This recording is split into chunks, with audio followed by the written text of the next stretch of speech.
Hello, geometry students. We're here in section 7-1, and we're going to be dealing with some new vocabulary. And we have ratio, we have extended ratios, proportions, extremes and means, and finally cross products. So we have this first example. The total number of students who participate in sports programs at Central High School is 520. Total number of students in the school is 1850. Find the athlete to student ratio. Well, the athlete to student ratio, when you say a ratio, the ratio order is important. So we're going to have athletes to students. So we're going to have, in that case, 520 to 1850. And so we can actually reduce this down. It does reduce it down to the nearest tenth, so that means we're going to divide. And when I divide, I end up with 0.3. So we end up with the athlete to student ratio is 0.3. Okay, now we have here, if I want you to try, go ahead and pause your video. All right, and if you got 0.7, you got it correct. Okay, let's look at the next example. This is called extended ratios. We have triangle EFG. So we're just going to draw a triangle real quick. Here's EFG. And it tells us that the measures of the angles are in the ratios 5 to 12 to 13. Now, I'm not sure why we need to know the perimeter is 90 to find the measure of the angles. So this might be some misleading information. So if the angles are in the ratio of 5 to 12 to 13, obviously that does not mean that they are 5 degrees, 12 degrees, and 13 degrees, because the sum of the angles should be 180. But what we can say is that we know 5x plus 12x plus 13x, that they have to be in those proportions. So in that case, that gives us 30x. So the sum of the angles when in proportion of 5 to 12 to 13 would be 30x. We could set that equal to 180 and solve for x. And then we can find the measure of each angle. So we have 30x, there it is, x equals 6. And then we can actually put the value of 6 back in. So we have 5 times 6, 30, 12 times 6, 72, and 13 times 6, 78. Okay, here's an example for you to try. Go ahead and pause your video. Good, and if you answered 36, 60, 84, you would be correct. Let's show you that work. Here we're going to have 3x plus 5x plus 7x. Well, if you add those all together, 7x, you do get 15x. And we're going to take 15x and we're going to set it equal to, you guessed it, we're going to set it equal to a 180. And then we're going to take 180 and we're going to divide by 15.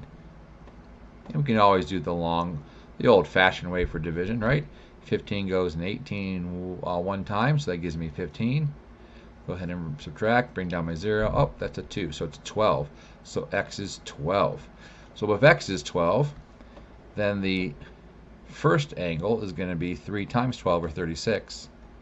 5 times 12 is 60, and 7 times 12 is 84. All right, here is a key concept for lesson 7-1. In a proportion, the product of the extremes equals the product of the means. Okay, so the extremes being the A and the D, and the means being the B and the C. So the product of the extremes, AD, equals the product of the means, BC. So in an example of 4 to 10 equals 6 to 15, those are they are in proportion because they both reduce down to the same fraction or the same ratio. Divide top and bottom here by excuse me, 2, and you get 2 over 5. Okay, and if you divide the top and bottom on this one by 3, you get 2 over 5. So they're both in the form of 2 over 5. But what we want to notice is that 4 times 15 is 60, and 6 times 6 is 60. Okay? All right, use cross products to solve the proportions. So what we're going to say here, right, is that 6 times y should equal 9 times 18.2. And we can solve that by saying y is equal to 9 times 18.2, and then just divide that by 6. All right, so original proportion, cross products. If you want to multiply out, I guess, the 9 times 18.2 and then divide by 6. Therefore, y is 27.3. Here we're going to solve with cross products also. But this time, notice that the top left is not just an x, it's an expression of x. So that when we multiply by 6, when we do our cross products, we have to make sure we multiply the 6 not just by the 4x, but also by the 5. So then we're going to get 24x minus 30. And that's going to be set equal to 3 times negative 26. And then we're going to add 30 to both sides. And then we're going to divide by 24 on both sides. Okay, so there's your setup for the answer. So there's my original proportion, cross products. They multiply the 3, excuse me, multiplied by negative 26. You got negative 78. You're going to add our 30, and then divide by 24 and get x equals negative 2. All right, check your progress. Go ahead and solve for b. Pause your video. All right, b equals 4.5. How do we find that? Well, we took the 13.5 times 14, and we set that equal to 42 times b. And then we divided both sides by 42. 13.5 times 14 divided by 42 equals the b. So if you want to, you can get a calculator out, but you should be able to see that 13.5 times 14, I guess if you want to do it by hand, 135 and 14. Let's do it. 4 times 5 is 20, then 12 and 2 is 14, and then 4 and 1 is 5. So we have 540, and then we're going to put a 0, and then we're going to say, oh, we have a 1, a 3, and a 5. Add together, you get 0, a 9, an 8, and a 1.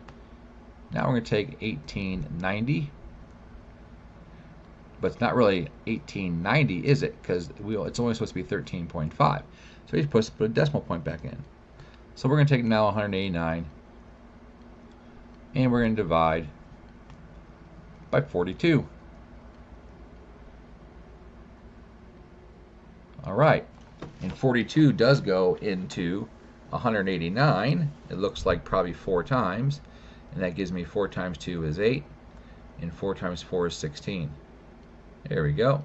And then subtract, and then add a decimal point and a 0. So we can think of this as 210. And yes, indeed, bring your decimal point up. That is a 5. Okay, so the answer is 4.5. All right, here we're going to solve for n, and you want to pause your video. You got an answer of 9. You are correct. So we can easily check if 9 works without actually multiplying through. We could check it by simply sticking 9 in to see if these two equations are true. So what's 9 times 7? Well, that'd be 63. Then we're going to subtract 1, and then we're going to divide by 8. That'd be 62 over 8, wouldn't it? Okay, 62 over 8. Let's reduce that by 4. If we reduce the reduce the bottom by 4, I get a 2. Right? And if I reduce the divide the top by 4, what do I get? Well, let's check it out. What's 62 divided by 4? Well, it goes into it once, bring down the 2, and then it goes into it a 5 times 20. 2 and 0, add a 0, and then 4 goes into our 20 5 times. So look at that. So 62 over 8 does reduce down to 15.5 over 2, which is what this says. So we did check that 9 works. Alright, now we're going to use proportions to make predictions. Okay, Monique randomly surveyed 30 students from her class, and she found that 18 had a dog or a cat. So what we're going to say is 18 out of the 30. So we're forming a little ratio. Had a dog or a cat. Now, if there are 870 students in her school, well, she could survey all of them. We're trying to predict how many will have a dog or a cat. So we can solve this now just by using our cross products. Right? We're going to have 870 times 18. And then we're eventually going to divide that by 30. So I guess we can cross this out, can't you? Look at that.